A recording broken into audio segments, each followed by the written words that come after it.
Hello everyone, good morning, welcome back to my YouTube channel. ಪ್ರೆಗ್ನೆನ್ಸಿನಲ್ಲಿ ಎಲ್ಲರೂ ಹೇಳ್ತಾರೆ ಎಷ್ಟೊತ್ತಾಗುತ್ತೋ ಅಷ್ಟು ಇವಾಗೇ ಮಲ್ಕೊಂಡ್ಬಿಡು, ಪಾಪು ಬಂದಮೇಲೆ ಮಲ್ಗೋಕ್ಕಾಗಲ್ಲ ಅಂತ. ಬಟ್ ಮಲ್ಗೋದು ಹೇಗೆ ಹೇಳಿ? ಈ ಕಡೆಯಿಂದ ಆ ಕಡೆ ತಿರ್ಗೋಕ್ಕಾಗಲ್ಲ, ಅಷ್ಟು ಸೊಂಟ ನೋವಿರುತ್ತೆ, ಬಾಡಿ ಹೊಟ್ಟೆ ಹತ್ರ ನೋವಿರುತ್ತೆ, ರಿಪ್ಸ್ ಹತ್ರ ಪೇಯ್ನ್ ಇರುತ್ತೆ, ಎಲ್ಲೆಲ್ಲೋ ಪೇಯ್ನ್ ಇರುತ್ತೆ, ಯು ಆಲ್ ನೋ. ಹಾಗಾಗಿ ನಮಗೆ ಕಂಫರ್ಟಬಲಾಗಿ ಮಲ್ಗೋಕ್ಕೆ ಹೆಲ್ಪ್ ಮಾಡುವಂಥದ್ದು ಪ್ರೆಗ್ನೆನ್ಸಿ ಪಿಲ್ಲೋಸ್. ನಾನು ಮುಂಚೆ ಪ್ರೆಗ್ನೆನ್ಸಿ ಪಿಲ್ಲೋ ತಗೊಳ್ಳೇಬೇಕು ಅಂತ ಏನಿರಲಿಲ್ಲ, ಯಾಕೆಂದರೆ ಸ್ವಲ್ಪ ಜನ ಹೇಳಿದರು ತುಂಬ ಯೂಸ್ ಆಗುತ್ತೆ ಅಂತ. ಕೆಲವೊಬ್ಬರು, ನಾನಂತೂ ಒಂದಿನೂ ಯೂಸ್ ಮಾಡಿಲ್ಲ, ತೊಗೊಂಡು ವೇಸ್ಟ್ ಆಯಿತು, ಅದ್ರ ಬದಲಿ ಒಂದು ಪಿಲ್ಲೋನ ಹಿಂದೆ ಮತ್ತು ಮುಂದೆ ಇಟ್ಕೊಂಡು ಮಲ್ಕೋ ಅಂತಲೂ ಕೂಡ ಹೇಳಿದರು. ಹಾಗಾಗಿ ನಾನು ಶುರುವಿನಲ್ಲಿ ಎಷ್ಟೊಂದು ತಿಂಗಳು ತಗೊಂಡಿರಲಿಲ್ಲ. ಬಟ್ ಸೆಕೆಂಡ್ ಟ್ರೈಮಿಸ್ಟರ್ಲಿ, this is my first pregnancy, so second ಟ್ರೈಮಿಸ್ಟರ್ಲಿ ಕೂಡ ಬೇಬಿ ಬಂಪ್ ಸ್ಲೋ ಆಗಿ ಗ್ರೋ ಆಗುತ್ತೆ. ಸೊ ಸ್ವಲ್ಪ ಯಾವಾಗ ಗ್ರೋತ್ ಜಾಸ್ತಿ ಆಗ್ತಾ ಶುರುವಾಯಿತು, ನನಗೆ ಅನ್ಕಂಫರ್ಟಬಲ್ನೆಸ್ ಅನ್ನೋದು ಶುರುವಾಯಿತು. ಸ್ಪೆಷಲಿ ನಾವು third trimester, I don't think that I can sleep without a pregnancy pillow. So this is a must thing. ನಾನು ಬೇರೆ ಬ್ರ್ಯಾಂಡ್ಗಳ ಬಗ್ಗೆ ಹೇಳೋಕ್ಕೆ ಹೋಗಲ್ಲ, ನಾನು ಯಾವುದನ್ನು ಯೂಸ್ ಮಾಡ್ತಾಯಿದ್ದೀನಿ ಅದನ್ನ ಬಗ್ಗೆನೇ ಹೇಳ್ತೀನಿ. ಸೊ ನನ್ನ ಹತ್ರ ಇರೋದು ಫ್ರೀಡೋ ಮಟರ್ನಿಟಿ ಪಿಲ್ಲೋ. ಒಂದು ಈ ಥರ ಉದ್ದದು ಬರುತ್ತೆ, ಇದನ್ನು ಕಾಲು ಮಧ್ಯದಲ್ಲಿ ಇಟ್ಕೊಳ್ಳುವಂತಹ ಲೆಗ್ ಪಿಲ್ಲೋ, ಹಾಗೂ ಬಟರ್ಫ್ಲೈ ಪಿಲ್ಲೋ ಬರುತ್ತೆ. ಇದನ್ನು ಡಿಟ್ಯಾಚ್ ಕೂಡ ಮಾಡ್ಕೊಬೋದು, ಸೆಪ್ರೇಟಾಗಿ ನಾವು ಹೀಗೆ ಯೂಸ್ ಮಾಡ್ಕೋಬೋದು. ಹಾಗೂ ಒಂದು ಸ್ಮಾಲ್ ಪಿಲ್ಲೋ ಬರುತ್ತೆ ಸಪೋರ್ಟಿಗೆ. ಆಲ್ರೆಡಿ ಎಷ್ಟು ಯೂಸ್ ಮಾಡಿಬಿಟ್ಟಿದ್ದೀನಿ ಎವ್ರಿ ಡೇ ಅಂದರೆ ತುಂಬ ಕೊಳೆ ಆಗಿಬಿಟ್ಟಿದೆ. ಸೊ ಬಟ್ ಅದು ವಾಶ್ ಹಾಕಿದ್ರೆ ಒಂದೆರಡು ದಿನ ಇರಲ್ವಲ್ಲ ನನಗೆ ಪಿಲ್ಲೋ ಅಂತ ನಾನು ಯಾವುದನ್ನು ವಾಶ್ಗೆ ಹಾಕಿಲ್ಲ, ಇರೋಷ್ಟು ದಿನ ಯೂಸ್ ಮಾಡೋಣ ಅಂತ. ಸೊ ಪ್ರೆಗ್ನೆನ್ಸಿ ಪಿಲ್ಲೋ ಅಲ್ಲಿ ಡಿಫ್ರೆಂಟ್ ವೆರೈಟೀಸ್ ಆಫ್ ಪಿಲ್ಲೋ ಇದೆ. ಒಂದು ಯು ಶೇಪ್ಡ್ ಪಿಲ್ಲೋ ಸಿಗುತ್ತೆ. ನನಗೆ ಪರ್ಸ್ನಲಿ ಯು ಶೇಪ್ ಪಿಲ್ಲೋ ಬೇಡ ಆಗಿತ್ತು, ಯಾಕೆಂದರೆ ಬೆಡ್ಡಲ್ಲಿ ತುಂಬ ಸ್ಪೇಸ್ನ ಅದೇ ತೊಗೊಂಡ್ಬಿಡುತ್ತೆ ಅಂತ. ಆ್ಯಂಡ್ ನಾನು ಬರೀ ಬ್ಲ್ಯಾಂಕೆಟನ್ನು ಯೂಸ್ ಮಾಡಬೇಕಾದ್ರೆ ನೈಟಲ್ಲಿ ನಂಗೆ ಅನಿಸುತ್ತೆ ಎಷ್ಟು ದಪ್ಪ ಇದೆ, ಎಷ್ಟು ಸ್ಪೇಸ್ ತೊಗೊಳ್ತಾ ಇದೆ ಬೆಡ್ಡಲ್ಲಿ ಅಂತ. ಸೊ ನಾನು ಆದಷ್ಟು ಕಡಿಮೆ ಯಾವುದು ಸ್ಪೇಸ್ ಹಿಡಿಯುತ್ತೆ ಅದನ್ನು ತೊಗೊಳ್ಬೇಕು ಅಂತ ಇದೆ. And this is very convenient, because ನಾನು ಎಲ್ಲಾದರೂ ಟ್ರಾವೆಲ್ ಮಾಡಬೇಕಾದ್ರೆ, ಕಾರ್ನಲ್ಲಿ ಹೋಗಬೇಕಾದ್ರೆ ಕೆಲವೊಂದು ಸತಿ ಇದು ಒಂದನ್ನೇ ತೊಗೊಂಡು ಹೋಗಿರ್ತೀನಿ ಬ್ಯಾಕ್ ಸಪೋರ್ಟಿಗೆ. ಸೊ ಹಾಗಾಗಿ ಮಲ್ಟಿಪಲ್ ವೇಸ್ನಲ್ಲಿ ನಾನು ಯೂಸ್ ಮಾಡ್ಬೋದು ಅಂತ ನಾನು ಇದನ್ನು ಸೆಲೆಕ್ಟ್ ಮಾಡ್ಕೊಂಡಿದ್ದು. I think this is a very good decision. So ಮೊದಲನೇದಾಗಿ ಇದನ್ನು ಅನ್ಬಾಕ್ಸ್ ಮಾಡಿದಾಗ ಹೇಗಿತ್ತು ಅಂತ ಹೇಳ್ತೀನಿ. ಅನ್ಬಾಕ್ಸಿಂಗ್ ಟೈಮಲ್ಲಿ ನಾನು ಇನ್ನೂ ಜಾಸ್ತಿ ಫ್ಲಫಿ ಇರುವಂತಹ ಪಿಲ್ಲೋನ ಎಕ್ಸ್ಪೆಕ್ಟ್ ಮಾಡ್ತಾಯಿದ್ದೆ, ಯಾಕೆಂದರೆ ಇದ್ರ ಫೋಟೋಸ್ನೆಲ್ಲ ನೋಡಿದ್ರೆ ಅನಿಸುತ್ತೆ ಇನ್ನೂ ಜಾಸ್ತಿ ಫ್ಲಫಿನೆಸ್ ಇರುತ್ತೋ ಅಂತ. ಬಟ್ ಅಷ್ಟು ಫ್ಲಫಿ ಇಲ್ಲ. ನೋಡಿದ್ರೆ ನಾನು ಒಂದು ಸತಿ ಹಿಂಗೆ ಪ್ರೆಸ್ ಮಾಡಿದರೆ ಫುಲ್ ಪ್ರೆಸ್ ಆಗಿಬಿಡುತ್ತೆ. ನನ್ನ ಪ್ರೆಗ್ನೆನ್ಸಿನಲ್ಲಿ ನಾನು ತುಂಬ ಜಾಸ್ತಿ ವೆಯ್ಟ್ ಗೇನ್ ಮಾಡ್ಕೊಂಡಿಲ್ಲ, ಆದರೂ 10 kg ಗೇನ್ ಆಗಿದೆ. 10 kg ಏನು ಚಿಕ್ಕ ಪುಟ್ಟ ಅಲ್ಲ, ಬಟ್ ಆದರೆ ನನ್ನ ಹೊಟ್ಟೆ ಬಿಟ್ಟು ಬೇರೆ ಜಾಗದಲ್ಲಿ ತುಂಬ ವೆಯ್ಟ್ ಬಂದು ಕೂತಿಲ್ಲ.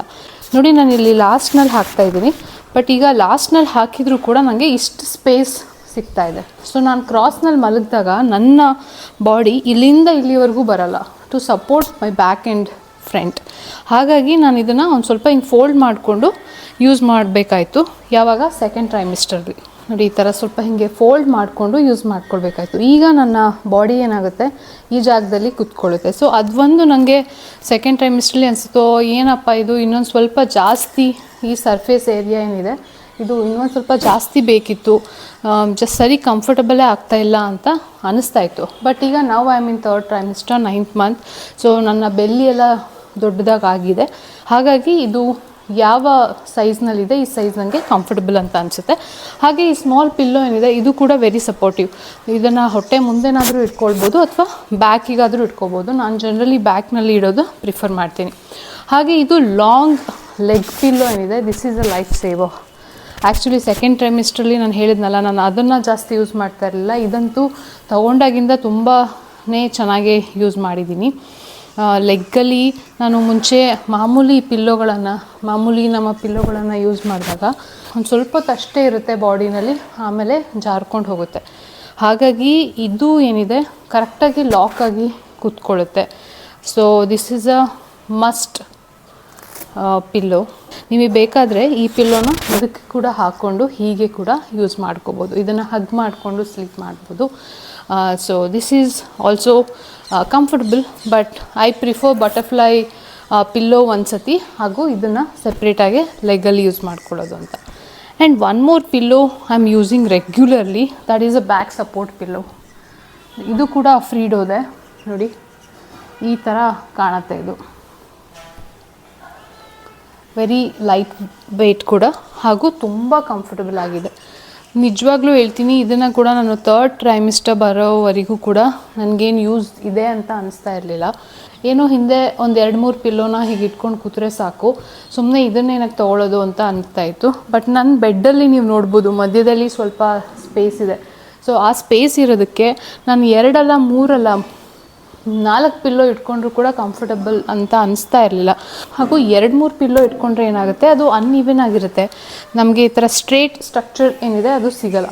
ಸೊ ಹಿಂದೆ ಇದು ಸ್ವಲ್ಪ ಸ್ಲ್ಯಾಂಟ್ ಇದೆ, ಒಂದು ಕಡೆ ಸ್ಟ್ರೇಟ್ ಇದೆ. So this is literally like life saver pillow I would tell. ಬರೀ ನಾನಷ್ಟೇ ಅಲ್ಲ, ಬೇರೆ ಯಾರು ಕೂತ್ಕೊಳ್ಳೋಕ್ಕೂ, ನಿಮ್ಮ ಮನೇಲಿ ಯಾರಾದರೂ ವಯಸ್ಸಾದವರು ಕೂತ್ಕೊಂಡ್ರೆ, ಅಥವಾ ನನ್ನ ಕಸಿನ್ಸ್ ಎಲ್ಲ ಇಲ್ಲಿ ಬಂದಾಗ ಯಾರ್ಯಾರು ಈ ಬೆಡ್ ಹತ್ರ ಕೂತ್ಕೊಂಡಿದ್ದಾರೆ ಎಲ್ಲರೂ ಕೂಡ ಹೇಳ್ತಾರೆ, ಇದು ಎಷ್ಟು ಚೆನ್ನಾಗಿದೆ, ಎಷ್ಟು ಕಂಫರ್ಟಬಲ್ ಆಗಿದೆ ಅಲ್ವಾ, ನೋಡೋಕೆ ಹಂಗೆ ಅನ್ಸೋದೇ ಇಲ್ಲ ಅಂತ. So this is a must pillow. ನೀವು ಪ್ರೆಗ್ನೆಂಟ್ ಇದ್ದೀರೋ ಇಲ್ವೋ, ನಿಮಗೆ ಎಲ್ಲಾದರೂ ಕೂತ್ಕೊಂಡು ವರ್ಕ್ ಮಾಡಬೇಕು ಅಂತ ಇದ್ದರೆ, ಯಾವುದಾದ್ರೂ ಬೆಡ್ ಮೇಲೆ, ಸೋಫಾ ಮೇಲೆ, ಒಂದೊಂದು ಸತಿ ಸೋಫಾದಲ್ಲಿ ಏನಾಗುತ್ತೆ ಕೂತ್ಕೊಂಡಾಗ ಹೀಗೆ ಬ್ಯಾಕ್ ಸ್ವಲ್ಪ ಸ್ಲ್ಯಾಂಟ್ ಆಗುತ್ತೆ. So that is not good. ನಮ್ಮ ಬ್ಯಾಕ್ ಸಪೋರ್ಟ್ಗೆ this pillow is really good. So overall ನನ್ನ ಎಕ್ಸ್ಪೀರಿಯನ್ಸಿಂದ ನೀವು ತಗೊಳ್ಬೇಕು ಬೇಡೋ ಅಂತ ಅಂದರೆ definitely I would highly recommend. 3rd ಟ್ರೈಮಿಸ್ಟರಲ್ಲಂತೂ ಹೇಳಿದ್ನಲ್ಲ, ನಾನು ಒಂದು ದಿನವೂ ಕೂಡ ವಿತೌಟ್ ಪಿಲ್ಲೋ ಮಲ್ಗೆ ಇಲ್ಲ, ಮಲ್ಗೋದನ್ನು ನಾನು ನೆನೆಸ್ಕೊಳ್ಳೋದು ಇಲ್ಲ. And back support pillow is also must. But U shaped pillow I have not used. ಯಾಕೆಂದರೆ ಇದನ್ನು ನೋಡಿ ನಾವು ಮಲ್ಟಿಪಲ್ ವೇಸಲ್ಲಿ ಯೂಸ್ ಮಾಡ್ಬೋದು ಪ್ರೆಗ್ನೆನ್ಸಿ ಮುಗಿದ ಮೇಲೂ ಕೂಡ. ಬಟ್ ಅದು ಯು ಶೇಪ್ ಪಿಲ್ಲೋನ ಬೇರೆ ಯಾವ ರೀತಿಯೂ ಯೂಸ್ ಮಾಡೋಕ್ಕಾಗಲ್ಲ, ವೇಸ್ಟ್ ಆಗಿಬಿಡುತ್ತೆ ಅಂತ ಅನಿಸ್ತು. ಹಾಗೆ ಇನ್ನೊಂದು, ನಾನು ಫ್ರೀಡೋದೆಲ್ಲ ಏನು ಆ್ಯಡ್ಸ್ ನೋಡಿದ್ದೀನಿ, ಅದರೊಳಗೆ ಈ ಹೊರಗಡೆ ಕವರ್ ಜೊತೆ ಒಳಗಡೆ ಒಂದು ಕವರ್ ಇದೆ ಅಂತ ಇತ್ತು. ಬಟ್ ಇದು ಡೆಲಿವರ್ ಆದಾಗ ಬರೀ ಒಂದೇ ಕವರ್ ಇರೋದು. ನನಗೇನಾದರೂ ಒಳಗಡೆ ಕವರ್ ಇದ್ದಿದ್ರೆ ಇನ್ನೊಂದು, ನಾನು ಬರೀ ಇದನ್ನಷ್ಟೇ ವಾಶ್ಗೆ ಹಾಕ್ತಾಯಿದ್ದೆ. ನಾನೀಗ ವಾಶ್ಗೆ ಹಾಕೋಕ್ಕಾಗಲ್ಲ ಇದನ್ನ, ಬಿಕಾಸ್ ಒಳಗಡೆ ಏನೂ ಕವರೇ ಇಲ್ಲ, ತುಂಬ ಗಲೀಜಾದಂಗೆ ಅನಿಸಿದೆ. ಅದು ಬಂದು ನನಗೆ ಡ್ರಾಬ್ಯಾಕ್ ಅಂತ ಅನಿಸ್ತು. ಬಟ್ ಆ್ಯಡ್ನಲ್ಲಿ ಅದನ್ನು ತೋರಿಸಿದ್ದಾರೆ, ಅದು ಡೆಲಿವರ್ ಆದಾಗ ಯಾಕೆ ಈ ಥರ ಇಲ್ವೋ I am not sure. So that is one point. But other then that very soft material, comfortable, highly recommended. So this was my review.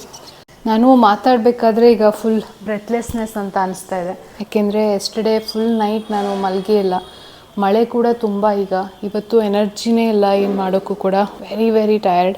ಹಾಗಾಗಿ ಚಿಕ್ಕ ಪುಟ್ಟದಾಗಿ ವೀಡಿಯೋಗಳನ್ನು ಮಾಡ್ತಾಯಿದ್ದೀನಿ. ಒಂದೇ ವಿಷಯ ಇಟ್ಕೊಂಡು ಮಾತಾಡಿದಾಗ ಯೂಸ್ಫುಲ್ ಆಗುತ್ತೆ ಅಂತ ಅನಿಸ್ತು. Instead of recording the whole day, this is easy for me also and better for you all to understand also what is there in the video ಅಂತ. Thank you so much for watching this video. See you tomorrow. Do let me know if you have any suggestions. Comment ಸೆಕ್ಷನಲ್ಲಿ ನಿಮ್ದು ಏನಾದರೂ suggestion ಇದ್ದರೆ ಅದನ್ನು ಕೇಳಿ ಅಂತ ಹೇಳ್ತಾ, thank you so much for watching this video. I hope this video is informative. See you tomorrow. Bye-bye.